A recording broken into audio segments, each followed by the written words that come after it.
হাসির রাজা, জ্ঞানের রাজা, রসিক রাজা।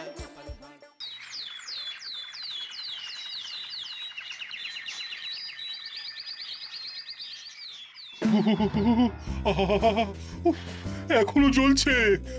তোমাকে এসে থেকেই দেখছি ঘটিতে আঙুল ডুবিয়ে বসে আছো, কি হয়েছেটা কি? আর বলবেন না মহারাজ, আমার গিন্নি চলে যাওয়ার পর থেকে তো হাত পুড়িয়ে খাই। আজকে সত্যি সত্যি রান্না করতে গিয়ে হাত পুড়ে গেছে, তাই তো? হ্যাঁ মহারাজ, আপনি একদম ঠিক ধরেছেন। বেশ, বুঝলাম, কিন্তু এখনো গোপাল এলো না। মহারাজ, আপনার জন্য একটা পত্র এসেছে। কই কই দেখি।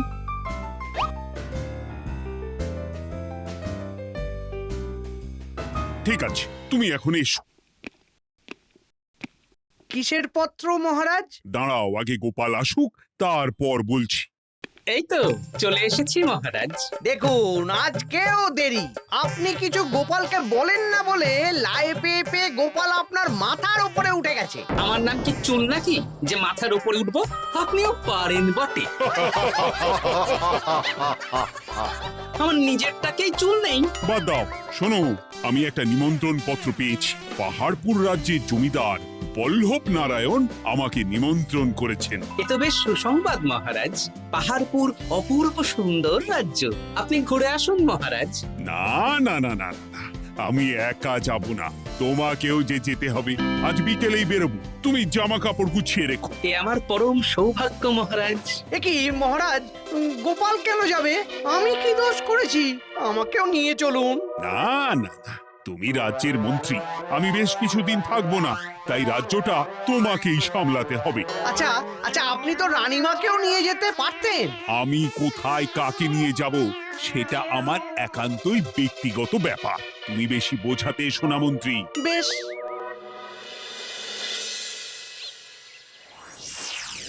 গোপাল গোপাল আর গোপাল, এই গোপালের জন্যে আমাদের কপালটাই মন্দ থেকে গেল। মন্দ না, বলুন বন্ধ থেকে গেল। সব সুযোগ ওই গোপাল পাবে, আর আমাদের বেলা ছাই। আজকেও গোপাল রাজসভায় দেরি করে এলো, তবুও বেটাকে মহারাজ কিছু বললেন না। বলবে কি? উল্টে মহারাজই তো গোপালকে ঘুরতে নিয়ে যাচ্ছেন। পাহাড়পুরে গিয়ে ভালো মন্দ আহার করবে গোপাল, আর আমি রাজ্য পাহারা দেব। হ্যাঁ, ঘেন্না ধরে গেল এই জীবনে।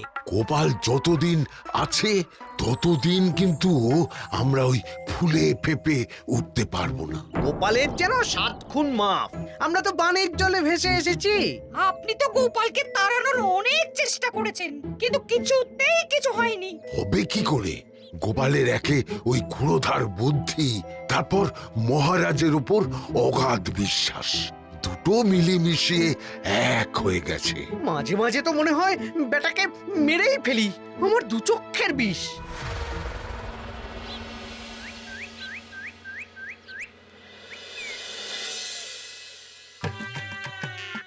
বলছি গিন্নি, কি এত তুমি পোটলায় বাঁধছো বলো তো? এত দূরের রাস্তা, তাই শুকনো খাবার ভালো করে বেঁধে দিচ্ছি। হ্যাঁ, তা কি কি দিয়েছো শুনি? ভিজে চিড়ে দিয়েছি, মুড়ি, নারকোল কুচো, চিনি দিয়েছি। হ্যাঁ, ব্যাস, আর কিচ্ছু দিতে হবে না। আমার সাথে তো মহারাজও যাচ্ছেন। আমি একটু বেশি করে দিয়েছি গো। দূর, সে কথা বলিনি। মহারাজ যাচ্ছেন তো, তাই মহারাজও নিশ্চয়ই রাজবাড়ি থেকে ভালো মন্দ খাবার নিয়ে আসবেন। যে যার নিজের তালে থাকে। কি আর করবো গিন্নি, উদরকে আদর করে যা সুখ, তার অন্য কিছুতে নেই। বেশ বেশ, সাবধানে যেও। হ্যাঁ, তুমিও সাবধানে থেকো কিন্তু।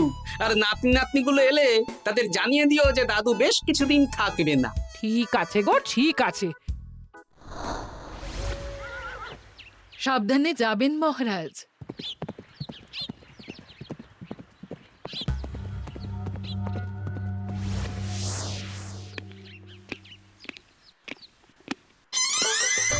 তুমি হুটহাট করে কোথায় চলে যাও বলো তো?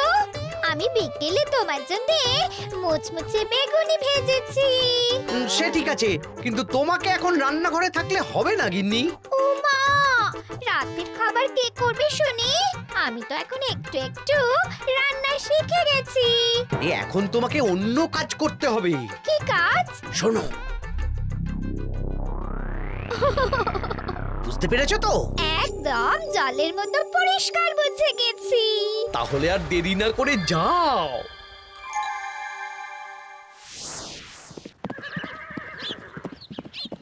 মহারাজ একটা কথা বলতে পারি? বলো গোপাল। আমরা পাহাড়পুর জমিদার বাড়িতে যাচ্ছি কেন? তুই তো জানো আমাদের সেনাপতি এখন একা একাই নিজের সংসার সামলায়। হ্যাঁ, ওই ঘটনার পর থেকে তো সেনাপতির জন্য ভালো পাত্রীও পাওয়া যায়নি। পাহাড়পুরের জমিদার বল্লভ নারায়ণের একমাত্র কন্যা এখন বিবাহযোগ্যা, তাই আমি আর তুমি দেখতে যাচ্ছি। সেনাপতিকেও সাথে নিয়ে গেলে হতো। না, আগে আমরা যাব, মেয়েটা কেমন সেটা বিচার বিবেচনা করে ফিরে আসব। তারপর যদি সেনাপতি রাজি হয় তখন আমরা বাকি ব্যবস্থার দিকে এগোবো, তাই তো?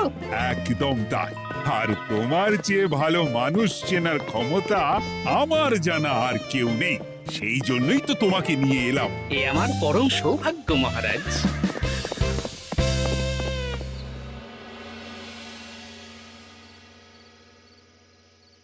প্রণাম রানীমা।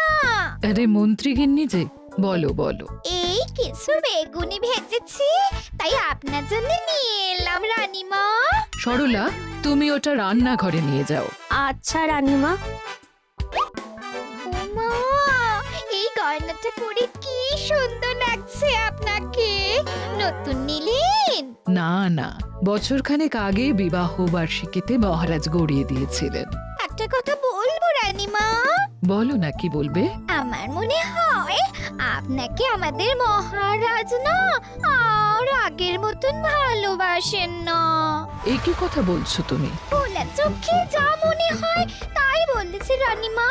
এই দেখুন না, মহারাজ হঠাৎ পাহাড়পুরে ঘুরতে চলে গেলেন আর আপনাকে নিয়ে গেলেন না। নিশ্চয়ই কোনো কাজ আছে, তাই আমাকে নিয়ে যাননি। ওই তো, এত ছাড় দিয়েছেন বলেই তো পার পেয়ে বসেছে। অপরাধ নেবেন না রানীমা। মহারাজ সব ব্যাপারে শুধু গোপাল আর গোপাল, কিন্তু বাড়িতে যে আপনিও আছেন সেটা মহারাজ খেয়ালই করেন না। আসলে গোপালকে মহারাজ খুবই স্নেহ করেন তো। আপনি আগে না গোপাল আগে?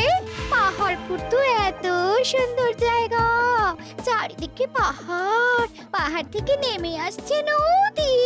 ভাবুন আপনাকে মহারাজ নিয়ে যেতেন যদি। সত্যি তো, আমাকে তো মহারাজ নিয়ে গেলেন না। নিয়ে যাবেই বা কেন? আপনাকে তো আর মহারাজ আগের মতো ভালোই বাসেন না। সব ধ্যান জ্ঞান এখন শুধু গোপাল। হ্যাঁ সত্যি তো, আমি তো এটা ভেবেও দেখিনি কখনো। গোপালই আপনার কপাল পুড়িয়েছে। আসছে রানীমা।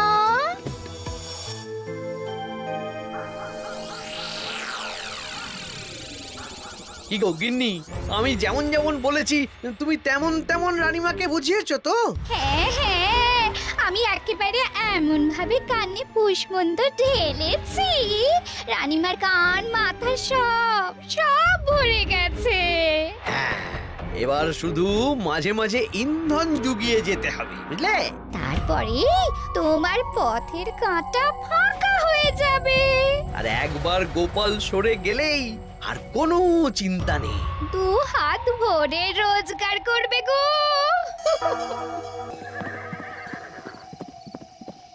কি কেমন লাগছে যাত্রা? বেশ ভালোই মহারাজ।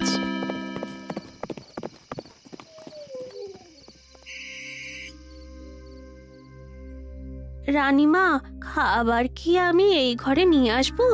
না, আজ আমি কিচ্ছু খাবো না, কিচ্ছু না, খিদে নেই, যাও।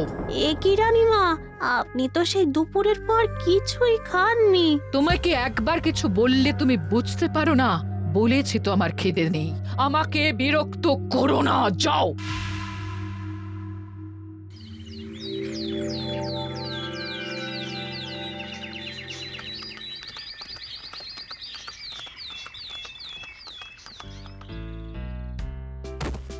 আসুন মহারাজ কৃষ্ণচন্দ্র, আসুন আসুন আসুন। কি সুন্দর জায়গায় পাহাড়পুর, মনে হচ্ছে বেশ কিছুদিন থেকে যাই। তা থেকে যান না। এখন যে কাজে এসেছি সেটা আগে করে নি, তারপর যদি সব ঠিকঠাক তখন তো আবার আসতে হবে। তাও ঠিক। এই বিমলা মা, এদিকে আয়। এই নিন কমলা লেবুর শরবত। বেশ সুন্দরী দেখতে মহারাজ। নিজের মেয়ে বলে বলছি না, বিমলা সব কাজ নিজের হাতে করে।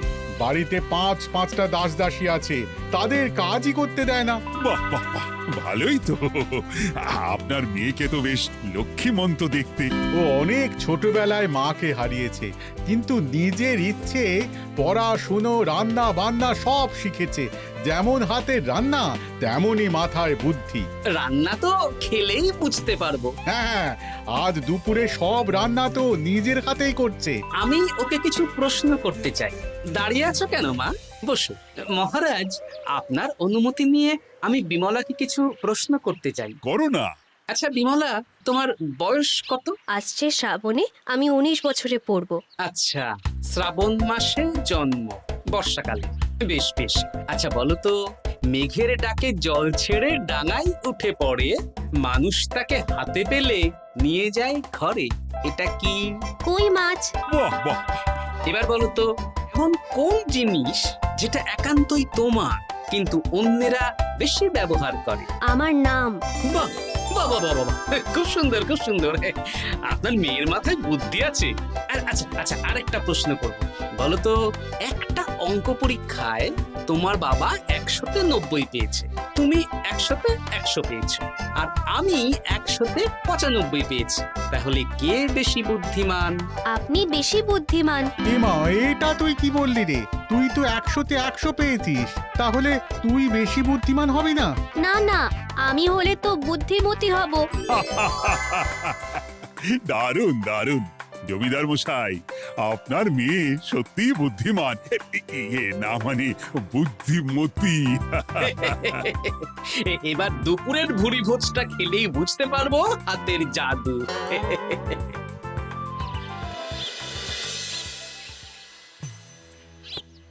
রানীমা, বেলা হয়ে গেছে, এভাবে না খেয়ে থাকবেন না, আপনার শরীর খারাপ করবে। তোমাদের মহারাজ আসুক, তারপরে খাবো। যতদূর জানি মহারাজা আগামীকাল সকালে ফিরবেন। বেশ, আমাকে একটু শরবত করে এনে দাও, আর কিছু খাবো না। আচ্ছা রানীমা। বুঝলি, আজ পুকুর ঘাটে গিয়ে যা শুনলাম না। কি শুনলে? রানীমা গতকাল বিকেল থেকে কিচ্ছু খাচ্ছেন না, মহারাজের ওপর রাগ করে। এখন রানীমার রাগ, এরপর ভাগ গোপাল ভাগ।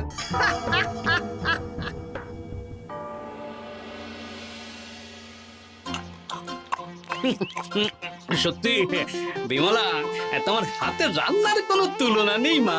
আমাদের সেনাপতি তাহলে আর হাত পুড়িয়ে রান্না করবে না বলছো? সে যদি কর্তাগিন্নিতে রাগারাগি হয় তখন। মা আমার লজ্জা পেয়েছে। তা আপনাদের কোনো আপত্তি নেই তো? কি যে বলেন, আপনার রাজ্যের সেনাপতি বলে কথা। বলছি, বিমলাকে তো আমাদের সেনাপতি দেখলো না, তাহলে? বিমলার একটা তৈলচিত্র আছে, আমি আপনাকে বরং সেটা দেব, আপনি ওনাকে গিয়ে দেখাবেন। সেই ভালো হবে, আমাদের খুব পছন্দ হয়েছে। তাহলে সেনাপতি রাজি হলে আমরা বিবাহের তারিখ চিঠিতে জানিয়ে দেব। আচ্ছা মহারাজ।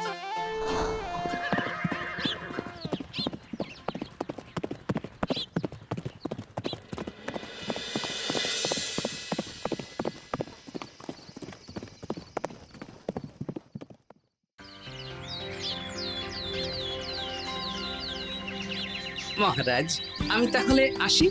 যাওয়ার পথে আমি সেনাপতির সাথে কথা বলে নেব। হ্যাঁ হ্যাঁ গোপাল, এসো। বেশ ভালোই কাটলো পাহাড়পুরে। হ্যাঁ মহারাজ, অনেক ধকল গেছে, যান গিয়ে বিশ্রাম নিন।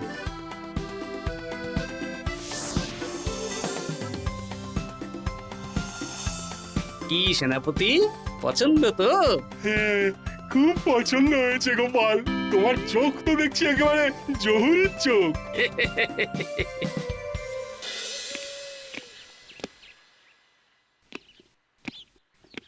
চিরটা কাল আপনি ওই গোপাল গোপাল করে কাটিয়ে দিন।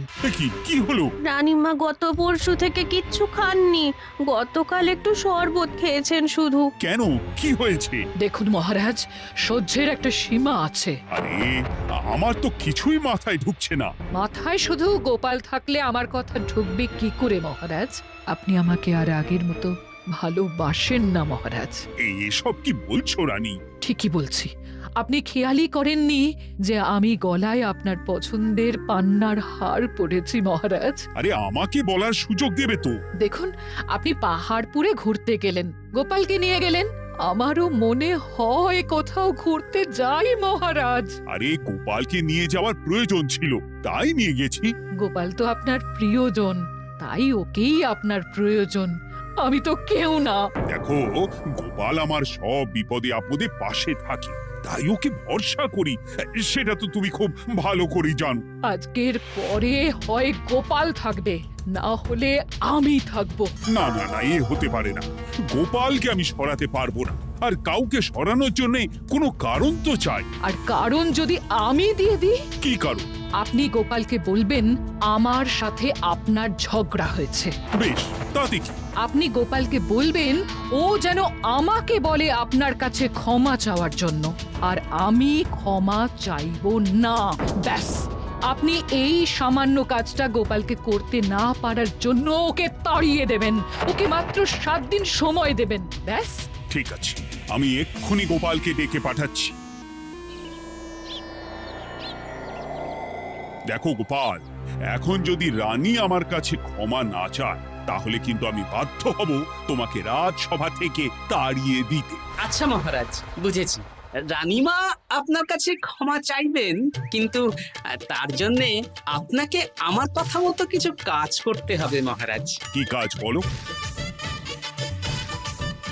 বুঝেছেন? হ্যাঁ। না গোপাল, আমি মহারাজের কাছে ক্ষমা চাইতে পারবো না। দেখুন রানীমা, আমার মনে হয় আপনার ক্ষমা চাওয়াই উচিত। পুরুষ মানুষের মন বলে কথা, যদি বেশি দিন আপনি মহারাজের সাথে এরকম তিক্ত সম্পর্ক রাখেন, তাহলে কিন্তু মহারাজের মন অন্যদিকেও চলে যেতে পারে। এমনিতেও কি গোপাল? কিছু না রানীমা, শুধু এটুকু জেনে রাখুন, রাজবাড়ির মাঠে বাঁশ বাঁধা হবে। মানে কেন?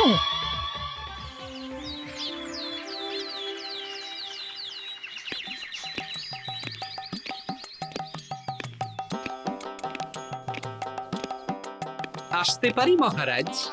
হ্যাঁ, এসো এসো। বলছি, আমি তাহলে জমিদার বাড়িতে বিবাহের দিনক্ষণ ওই চিঠি লিখে জানিয়ে দিচ্ছি। হ্যাঁ, জানিয়ে দাও গোপাল। আর কি কি কেনাকাটা করতে হবে সেটার একটা তালিকা বানিয়ে ফেলো। আচ্ছা মহারাজ, মেয়ের শাড়ি আপনি নিজে পছন্দ করে কিনবেন তো?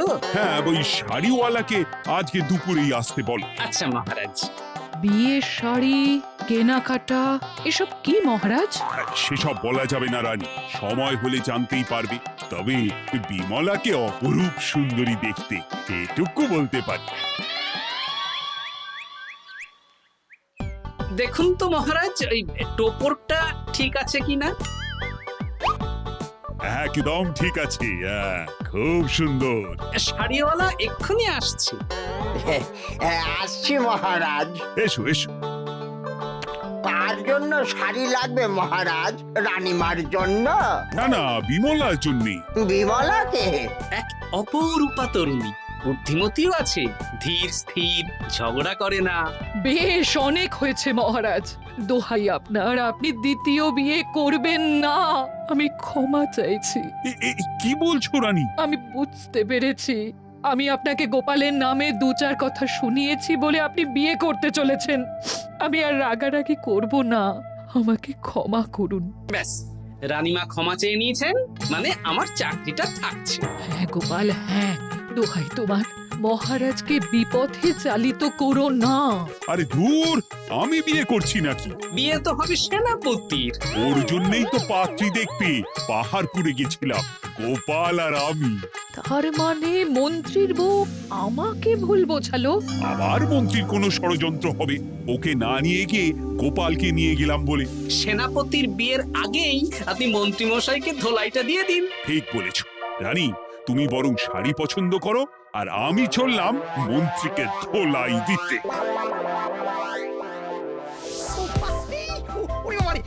তুমি এত নীচ, তোমার গিন্নিকে দিয়ে রানীর কানে বিষ ঢালা? ভুল হয়ে গেছে, ক্ষমা করে দিন।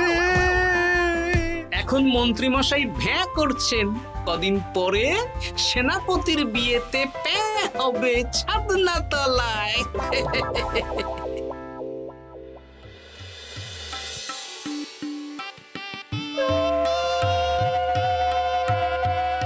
এবার মালা বদল হবে।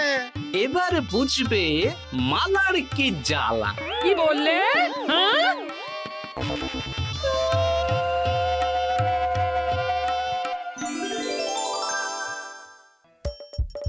হাসির রাজা জ্ঞানের রাজা রসিক রাজা